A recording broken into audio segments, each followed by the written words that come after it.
क्षेत्रीय गवर्नर के अनुसार सोमवार सुबह बेलगोरोड क्षेत्र में उड़ान भरते समय रूस के वायु रक्षा बलों ने 2 ड्रोनों को मार गिराया।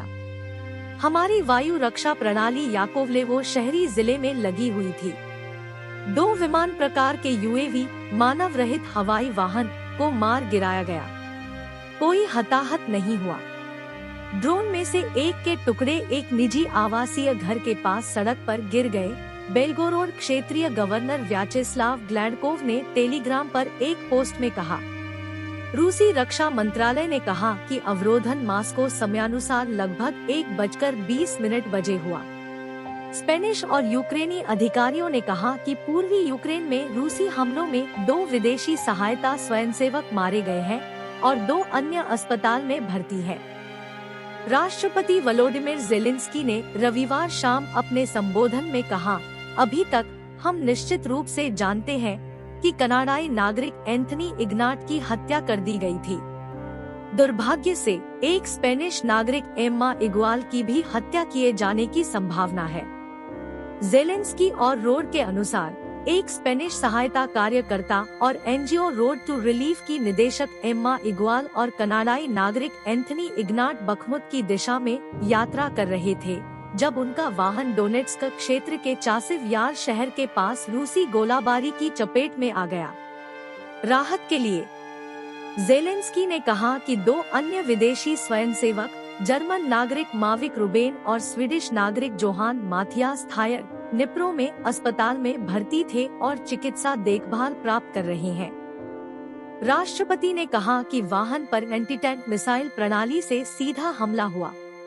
यूक्रेनी रक्षा मंत्रालय ने एक बयान जारी कर पुष्टि की कि स्वयंसेवक रोड टू रिलीफ नामक संगठन से संबंधित थे, जो यूक्रेनी सीमा से नागरिकों को निकालने पर ध्यान केंद्रित करता है और देश में पूरी तरह से मानवीय क्षमता में है।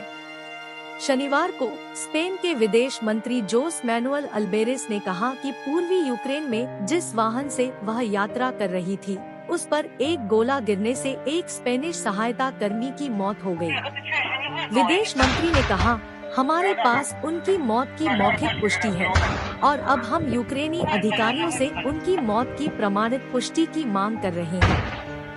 क्या हुआ? रोड टू रिलीफ ने अपने इंस्टाग्राम अकाउंट पर एक पोस्ट में हमले का ब्यौरा देते हुए कहा कि टीम के 4 सदस्य शनिवार सुबह स्लोवियांस्क से पूर्वी यूक्रेन में बखमुत की ओर रवाना हुए।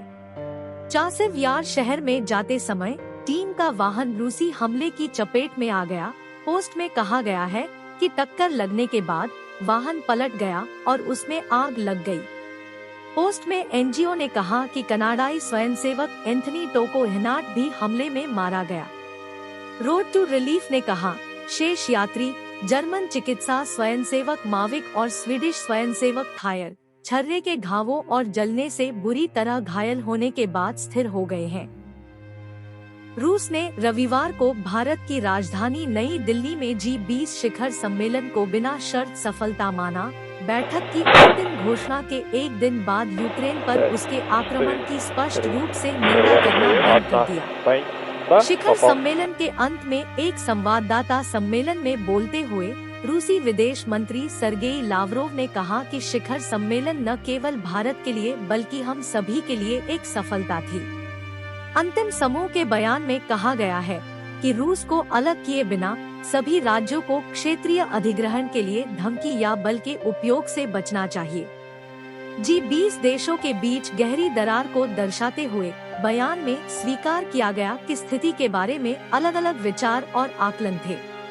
शिखर सम्मेलन की तैयारी में राजनयिक अंतिम संयुक्त बयान का मसौदा तैयार करने के लिए तेजी से काम कर रहे थे, लेकिन यूक्रेन युद्ध का वर्णन करने के लिए भाषा में दिक्कत आ रही थी। अंततः समझौता बयान शिखर सम्मेलन के मेजबान भारतीय प्रधानमंत्री नरेंद्र मोदी के लिए तख्तापलट के समान था, लेकिन फिर भी संयुक्त राज्य अमेरिका और उसके पश्चिमी सहयोगियों द्वारा व्यक्तिगत रूप से अपनाई गई स्थिति से कहीं अधिक नरम स्थिति को दर्शाता है। सरकारी समाचार एजेंसी TASS ने रविवार को बताया कि रूसी राष्ट्रपति व्लादिमीर पुतिन की यूनाइटेड रशिया पार्टी ने क्षेत्रीय चुनावों के बाद घरेलू और कब्जे वाले यूक्रेनी क्षेत्रों में मतपेटी पर आश्चर्यजनक रूप से अपना दबदबा बना लिया। अंतर्राष्ट्रीय समुदाय द्वारा व्यापक रूप से इसे दिखावा बताकर खारिज किए जाने के बावजूद शनिवार को चुनाव हुए। टास ने बताया, केंद्रीय चुनाव आयोग के आंकड़ों के अनुसार रूस में हुए सभी क्षेत्रीय चुनावों में मौजूदा और कार्यवाहक गवर्नर आगे चल रहे हैं। एलपीआर चुनाव आयोग के अनुसार स्वघोषित लुहांस्क पीपुल्स रिपब्लिक में संयुक्त रूस ने लगभग 75% वोट हासिल किए। कुछ संदर्भ चुनावों को मॉस्को द्वारा यूक्रेन के कुछ हिस्सों में रूसी वैधता की कहानी को लागू करने के एक और प्रयास के रूप में देखा जाता है। डोनेट्स्क, जापोरिजिया, खेरसोन और लुहांस्क क्षेत्रों के कुछ, लेकिन सभी नहीं। यहाँ तक कि कीव के जवाबी हमले ने मुक्ति की दिशा में कुछ प्रगति की है। दक्षिण में कस्बे क्रेमलिन समर्थित उम्मीदवारों, जिनमें से कुछ निर्विरोध चुनाव लड़ रहे हैं, को प्रक्रिया के बाद नियुक्त किए जाने की व्यापक उम्मीद है।